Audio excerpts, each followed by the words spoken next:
আসসালামু আলাইকুম। সাম্প্রতিক সময়গুলোতে পেপ গার্দিওলার দিনকাল একেবারেই ভালো যাচ্ছে না।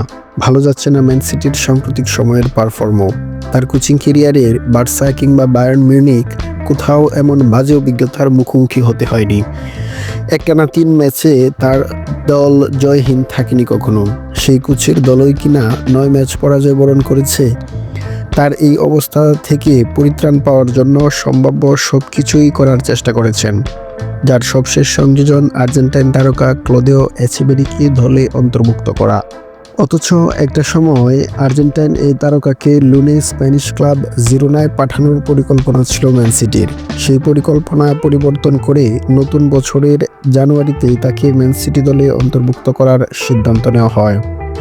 ইনজুরির মিছিল আর হারের বৃত্তে ভুগতে থাকা ম্যান সিটির জন্য আশীর্বাদ বয়ে আনবেন এমনটাই প্রত্যাশা সিটি বস পেপ গার্দিওলার। ইতিমধ্যে রিভার প্লেটের লাল সাদা জার্সিতে সবশেষ ম্যাচটিও খেলে ফেলেছেন। বিদায় জানিয়েছেন স্বদেশী ক্লাবের ভক্ত সমর্থকদের। আবেগ জড়িত কণ্ঠে প্রকাশ করেছেন কৃতজ্ঞতাও।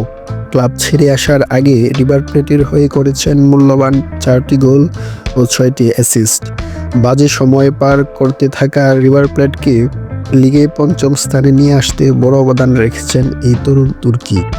গেল বছর নভেম্বরে ক্লদিও এচেবেরির দুর্দান্ত এক হ্যাট্রিক অনূর্ধ্ব-17 বিশ্বকাপের কোয়ার্টার ফাইনালে ব্রাজিলকে উড়িয়ে দিয়ে জয় নিশ্চিত করে আর্জেন্টিনা। এরপরও এই বিশ্ব ফুটবলে রাতারাতি হইচই পড়ে যায় তাকে নিয়ে। ট্রান্সফার মার্কেটেও যথারীতি তাকে নিয়ে বেশ আলোচনাই চলছিল। ফুটবল ইতিহাসের সেরা লিওনেল মেসির মতোই খেলার ধরন তার। তরুণ এই প্রতিভাকে দলে নিতে মরিয়া ছিল বার্সেলোনা, আর্সেনালের মতো ক্লাবগুলো। তবে শেষমেশ দৌড়িয়ে এগিয়েছিল পেপ গার্দিওলাই। অবশ্য পরে তাকে লোনে নিয়ে নেয় ক্লাব রিভার প্লেট। এবার 1 বছর পর বিরতি দিয়ে নিজের আপন ঠিকানায় ফিরেছেন এচেবেরি। তবে ম্যান সিটিতে তার কাজটা যে সহজ হবে না, এটা এখনই অনুমিত। ক্লদিও এচেবেরি পারফর্ম করে ম্যান সিটিকে তার গৌরব ফিরিয়ে আনবে এমনটাই প্রত্যাশা সকল ভক্ত সমর্থকদের। এচেবেরি পারফর্ম করুক, জয়ের ধারায় ফিরিয়ে আনুক ম্যান সিটিকে। ফুটবল ভালোবাসুন, উপভোগ করুন সারা সময়। আল্লাহ হাফেজ।